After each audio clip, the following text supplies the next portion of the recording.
Knjige so naše čarobne oči, odprimo jih. Ko človek bo človeka prepoznal. Zakaj ne nosite v dlaneh svojih src, ljudje? Zakaj vam niso vpisane v očeh vaše misli in želje? Kajti prav v teh dneh, ko je vsaka slutnja greh, ko si vsak želi uteh in skriva vsak po svojih se poteh, prav teh usodnih dneh bi morali nositi vsi srca v dlaneh.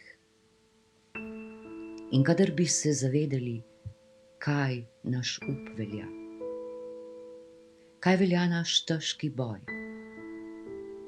da ni malo naših, da nas je nebroj.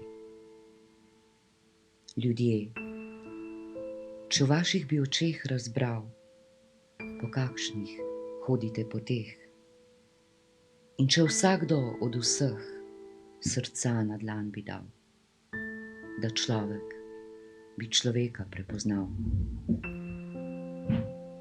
takrat bi v hipu stari svet propal.